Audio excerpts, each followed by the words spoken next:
Hi, everyone. Sheila Butler. I am here with you today. We're going to do another art talk, and I am here. I'm very excited to have this conversation today. I'm here with Darren Reinert, and we're going to talk about AI, which is kind of a fun topic. But before we do that, I'm just going to let Darren introduce himself for a minute, and then we'll just jump right into some questions. So, hey, Darren, thanks for joining me. Thanks for having me. So my name is Darren Reiner, and I'm in the construction industry. And I started learning about AI in March of 2023, and just joined a group, started learning about it, working within it, mostly with ChatGPT. And then I learned a bunch of other programs. And then my wife was talking with the art team, and they said they wanted to have someone come out and do a talk out in New Orleans. And I volunteered and had a great time and went over a lot of different topics and did kind of a live demonstration up on screen with everyone. And I think it went very well. That's awesome. Now, when you said my wife volunteered me, is it volunteered or voluntold? And volunteered. It was not voluntold. I thought I'm about just it and then kidding. decided. Well, it's fun. I like that you said that and I like how you circle back to how you got into the art thing because your wife is in the industry. But it's interesting to me that you mentioned I'm in construction. So sometimes I think people think, "Oh, AI can only be used in certain industries or in certain ways." So can we maybe kind of hop in there? So like we're in the home furnishings industry, you're in the construction industry. So how did you, I know you said you kind of got introduced to it. So how do you guys use it, or how are you using it for your current job in the construction industry? Certainly. So as far as everyone else in the company, I'm not sure, but I'm in the warranty department. So there's not many normal use cases, but the way I use it is for ideas for helping me write. I've made a couple of custom chatbots to help me that is trained on some internal data. So I can ask it questions and it knows everything about our internal data. So it'll give me good answers for, is this warrantable? Is this not? So mostly for just a chatbot for myself to use, but no external use yet. Okay, so now that spiked my interest. So you said that you've set up a few chatbots that kind of understands maybe your warranty information. How'd you do that? So within ChatGPT, there is this function called the custom GPTs that you can make. If you have a paid version of ChatGPT, you can make your own custom version of it. And you can train it however you want. You can upload documents, pictures, photos. You can make it just a very personalized, usable thing. And I've made probably at least 15 or 20. But for Baker Residential, the company I work for, I've used quite a few. For one is called the Baker Warranty Expert. Another one's an email expert that is trained on a big chunk of my emails, so it knows how to respond exactly as I would. And that one's a really useful tool, so that if I'm not sure how to respond to something, I can get a second opinion from AI. Interesting. Now, do you kind of use it as like when you said that, I'm thinking customer service. So if we relate it back to our industry, like a lot of the companies out there have a customer service team, right? So sometimes someone's calling in about an order, or maybe they want to know they have a damage, they need to have an RMA or something. So can you train it to almost be like a template? Absolutely. Actually, it's something I've been working on with another company to make a automated response bot. So when you get a customer that reaches out and says, "Hey, I have this problem," the bot will know how to respond, and then it can actually automatically. You just hit a button, or it can automatically send responses, which I'm not sure I trust AI to go all the way yet. It Right. needs some proofreading, but yes, it's definitely it's more of more than a template. It's more of a your own specialized helper, and you can focus it, whether it's on public relations or social media or customer service. You can direct focus it and have an individual chatbot for each individual purpose, which is much better than a broad chat GPT that kind of knows everything. You Mhm. want something, just like every company has experts, you have AI experts. Well, I like that you said that. Before we started recording, I said that, I kind of think that Chat GPT is like my best friend. So I use Chat GPT all the time. So I don't know if you do, but I have the app on my phone. So Mhm. I constantly dictate Correct. my whatever I'm doing. I just give it the commands. I ask what I want it to do, and then it does its magic. And then maybe it's even for an email, craft an email to blah blah blah.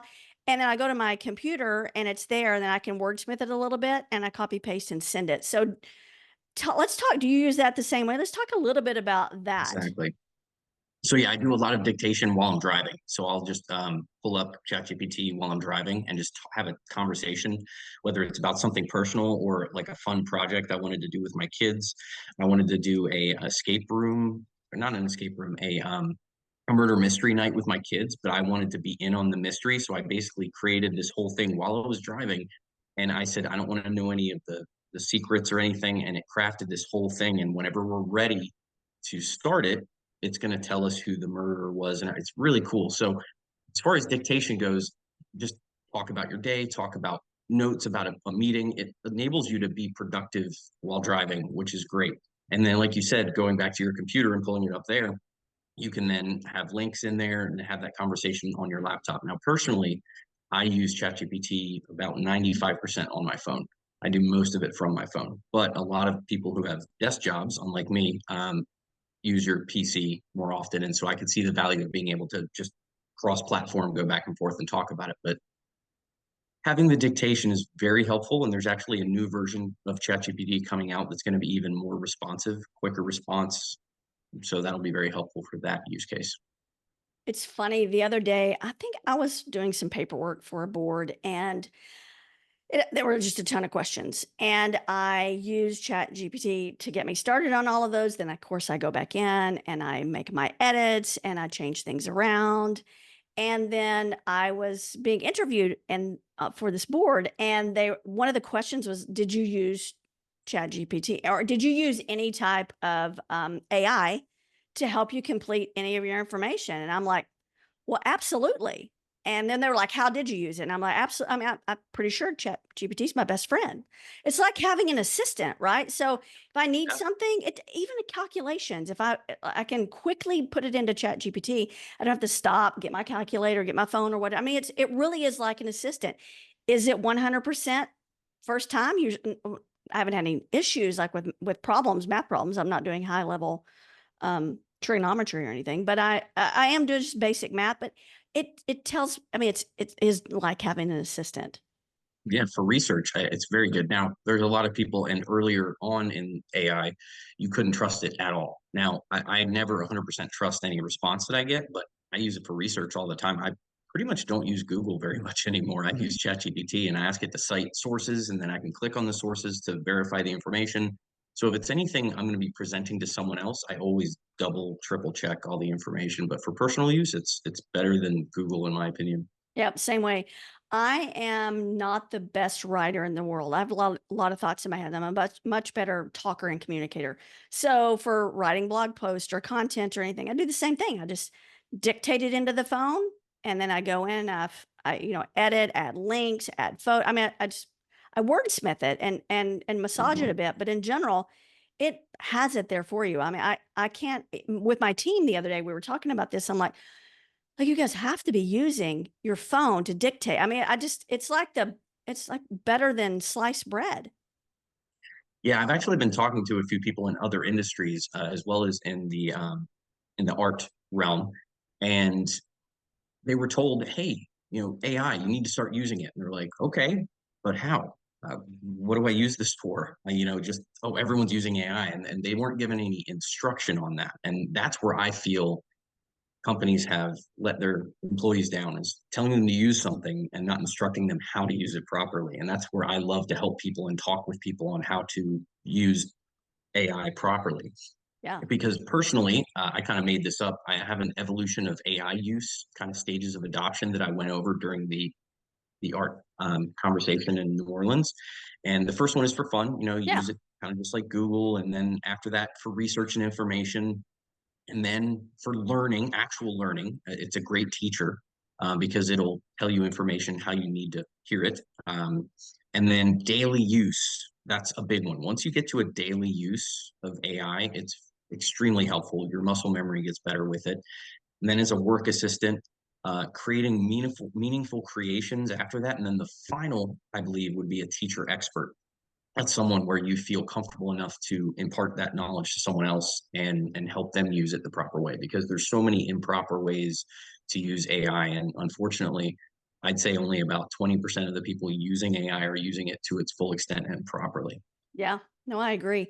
I like that. Let me ask you, so how other people at your like you said that some companies introduce it but then they don't train their teams on it. How about in your industry? Did you just kind of adopt it yourself or did you were there any formal training there? No, this is something that I'm actually the only one at my company who probably uses it a lot. I'm sure some people use it, but I kind of just wanted to learn something new. Yeah. I kind of taught myself, joined a group, um, became as Yeah. much into it as I could. I wasn't watching television for like 9 months. Every night I was watching YouTube videos about AI and chatting with team members and Yeah. just learning everything I can. And it was a great experience, but I got burned out a little bit, took a break, and now I'm kind of back in and learning some more things about it. So let's talk about some of the AI myths and or fears because we hear those things. Those are Sure. topics that come up sometimes. So let's talk a little bit about that. Sure. So, as far as fears, definitely people losing their jobs, and Yeah. it has happened. People have lost their jobs due to AI.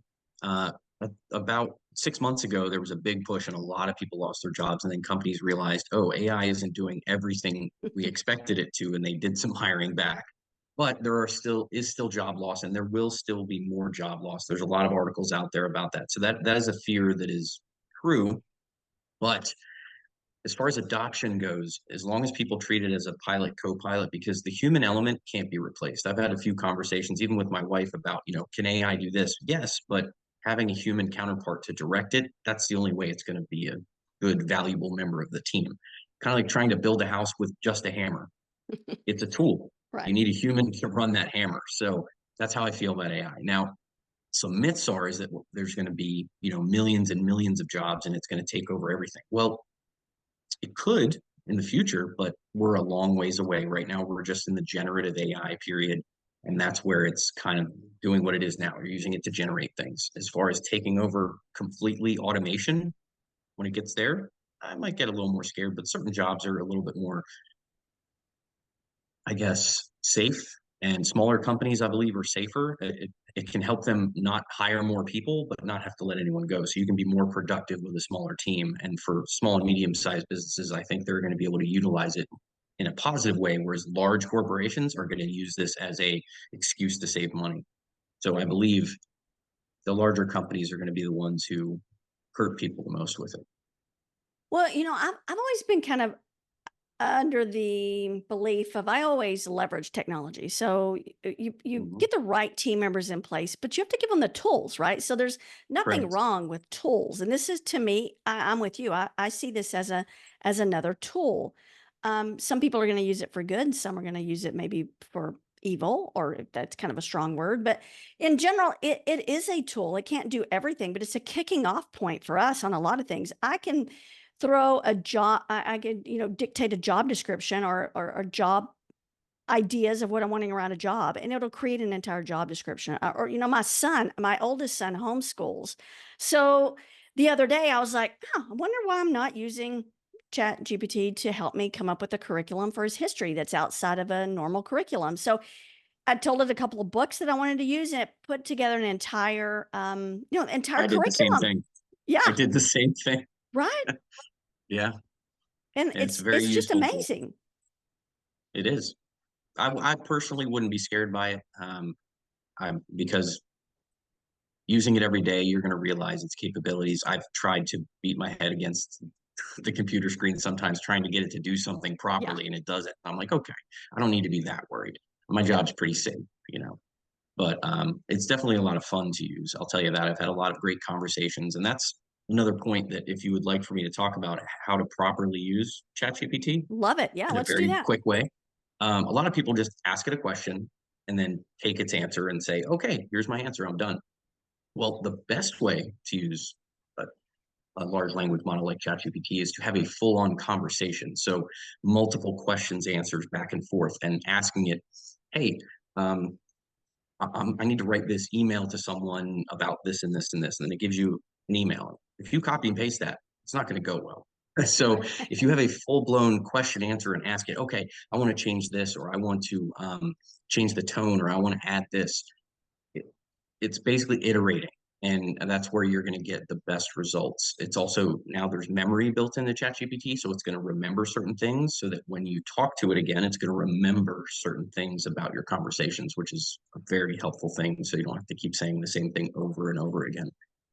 The other thing a lot of casual users don't use is the custom instructions that ChatGPT has. So there's a little box that you can put in, about you, and it'll always remember every conversation that you work for Jola or you work for Baker Residential, and then you can tell it how to respond to you. And that's where a lot of people have been experimenting, like myself, with getting in very interesting results versus a casual user. So highly recommend people look into that, maybe watch a YouTube video on how to customize your ChatGPT experience to make it more valuable of a tool for you.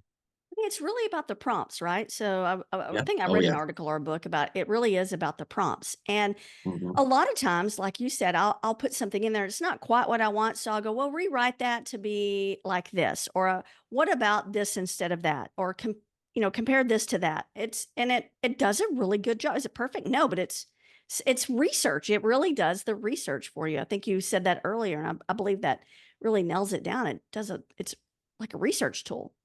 It's Oh like a yes. If research people, assistant. oh, 100%, that's what I use it most for. If more people learned a little bit about prompting, they'd be way better at using this thing. I called it a super prompt at the time, but it was basically a little hat that I put on every conversation, that I just copy pasted, put in there. And it basically gave me way better results because I found what it wasn't good at and what it was. And so those custom instructions can help you have that built-in prompt that's going to help you get better results. So you don't have to keep typing the same thing over and over again. So, but prompting is the future with generative AI. Get to know it, learn how to use it, be a better prompter. Yeah. It's like when Gmail, came out, oh, not when it came out, but when I started using Gmail, and then I figured out how to use templates. So, I mean, it's just another shortcut, right? What was that whole Mhm. thing? If this, then that. There was that whole thing you could do with emails, and mean, I got into all of that as well. So it saves you minutes, which really do add up to hours, and it allows me to be more productive in other areas. So I could Oh spend yeah. all day writing an email. Like to write an email and get it right, I'll write it and I'll rewrite it and I'll question it. I don't do that anymore. I throw my thoughts into Chat GPT, and it organizes those better, and then I change it up a bit. I mean, I find it amazingly useful for business. Oh yeah. And I actually had a conversation with someone in the industry about time saving. So imagine you had 100 employees at your company, just as an easy number, and using ChatGPT properly and training them. Let's say it saved every employee 10 minutes a day. That's almost an hour every week. And even if Yeah, they spent that 10 minutes on the phone with their family or having an extra 10 minutes for lunch or right. whatever, even if the company's not getting all that productivity, it's getting mental health back to the individual, or it's giving them sense of accomplishment quicker because we're all accomplishment, people. Oh, I need to complete this task, and then I can move on to the next. So the quicker you can get through them using a tool like this, it's saving the company time, and it's saving a lot of headache for the user, which who doesn't want a happy employee, right? Exactly. Exactly. Another thing that I've found fun is if let's just say I'm doing a job description and I talk about what the job is, the accountability, responsibilities, etc. And then I will throw a copy of our template of the job description, and it will create it just like we do our internal templates. So it's just fun. I mean, it really just does. I know I've said it so many times today, but it just saves so much time. I could go and Oh yeah. yeah. I think the one thing that I hear a lot of people complain about is that, and this is kind of funny, but I just want to copy and paste and put it into my email and it not be a whole different format. I don't have to go reformat it. And I'm like, it's seconds. It's like seconds or Yeah. minutes. Yeah. Yeah. Well, if someone said to you, I guess I should have asked this. Are there any other AI tools that you're using? Are you mainly focusing right now and diving deep into ChatGPT or So mostly prompt engineering yeah, within ChatGPT. I have experimented a little bit with Anthropic's Claude, but not too much. I've kind of since I'm paying for ChatGPT, I want to use that tool that I'm paying for. For the last few months, I haven't really learned any new tools, but as far as image generation and video generation, that's something I have a passion for. I don't use it for anything professionally. It's just something I'm intrigued by. I always wanted to be a filmmaker when I was a kid, and I have a lot of family in the industry. I'm like, hey, I know I'm never going to go, move to California and work in the movie industry, but hey, if I can make something fun Yeah. at home using AI. So I've been teaching myself some editing tools. I made a little 30-second trailer a while ago that was not good, but it was kind of a proof of concept that, okay, I can use the editing software. I can make these animated images and turn them into a movie. And now with some new software that's coming out or out, there's ways you can make actual film quality stuff. And I'm really intrigued to put some of my extra time into that. But that's only for fun. But I still want to focus specifically on prompt engineering because I need to get better and learn from it. And there's new models coming out every few months with ChatGPT, so it gets better at things. So I need to relearn. But again, I don't want to get burned out. So I take breaks. I need to Yeah. catch up on some television right now. You're one of those fun team members. So I like when we have somebody on our team that's willing to just go out on their own because they're interested and figure out a new technology or something. And then we invite them to bring that back and teach us. Are you doing that with anybody at your work? Do you see, like, I think on your list of at the bottom was like teacher expert and go back and teach other Mhm. people. Are you doing that? With a few people that are open to it, a lot of people are still scared of it. They're like, Yeah. I don't want to use it. I'm scared of it. So I'm not pushy. If somebody asks me a question, I'm like, hey, if you got 10 minutes, I'll start there. And then if you're intrigued, I can give you an hour and sit down with you and kind of do a live demonstration. And you can take notes, you can save things, whatever you want. This is free. Use my knowledge. But I need to get better and spend more time in it Now, so I can teach people better. I got you. No, same way. I don't know how old your kids are. I should probably know that, but I don't remember the age of your They're kids. 8 and 16. 8 and 16. So how, from a parental perspective, are you encouraging the use of things like GPT and generative type technology for your kiddos?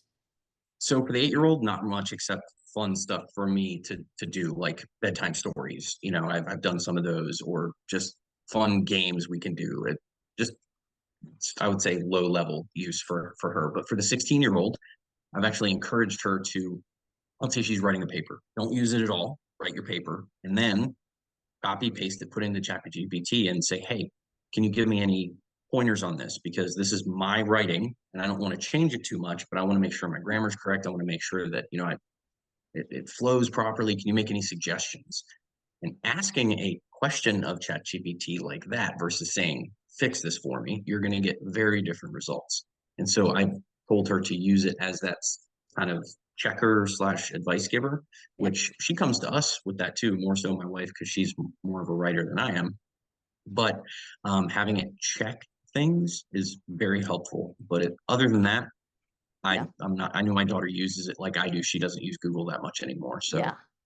No, having it as a yeah, I agree. I love that. I'm kind of the same way. I don't shy away from that because they're going to use it. Like, we're going to use these tools. Our team yeah. members are going to use these tools. Our kids are going to be using these tools as they continue to, and they're going to continue to change and be enhanced every day. Like you said, something new's coming out all the time, new versions. But Oh yeah, like calculators on our phone. Like everyone said, oh, you have to know all this math, all this stuff growing up, and now on my phone, I don't need to know math. I mean, I'm a math guy. I was a yeah, math major. I love math, but you don't need to know as much. You don't need to right. remember people's phone numbers. We have all these tools that you didn't used to have that are now Yeah, making us better, quicker, faster. And this is one of those. And people are getting upset that kids are using it to help write papers. Yes, if you say, write me a paper on the American Revolution and you copy paste what it gives you, that's sure. wrong. Yeah. But checking your work, totally acceptable. Yeah. And I feel the same way about, our team members. Like, if you're Mhm. creating like a job description, or you're creating content for something, or you need to create an email to a client, you want to make sure you're wording, use that. Like, why not? Absolutely. I believe Absolutely. in it 100%. Darren, any closing comments you might want to add, or any thoughts that you want to put out there for anybody that might be listening and have any questions? I would just say if you're intrigued by AI and you're not afraid of it and you want to learn more about it, just get into a free version of ChatGPT and start having conversations about normal stuff. Don't use it for work yet. Get to be an expert on it personally first. Feel comfortable using it. Dictate in the car if you feel comfortable doing that. This is all free. You don't have to pay for that. If you really like it and you find you're going to be using it professionally as well, then sure, get the paid version. It'll give you some added bonuses. But I guess reach out to someone that you feel is an expert you feel comfortable reaching out to if you want more information about AI. I mean, I personally, this is just for fun. So I have been helping some people with Sure. quick, easy solutions like that. Um, but it's not hard if you use it. It's kind of like riding a bike. You know, if you don't ride a bike for a while, you're never going to truly forget, but you're going to get better at it. I tell my kids, hey, you can't do a cartwheel unless you keep trying and trying and trying and trying. You're not going to get better at using this until you keep doing it every single day. And that's my best advice I can give to anyone is use it every day, have fun with it. Use it for family stuff like I did too. It's a great helper for fun stuff to do with your kids or plan an event, all kinds of stuff. Exactly. Thank you so much for being with us today, Darren. Greatly Yes, ma'am. appreciate you. Yeah, thanks for having me.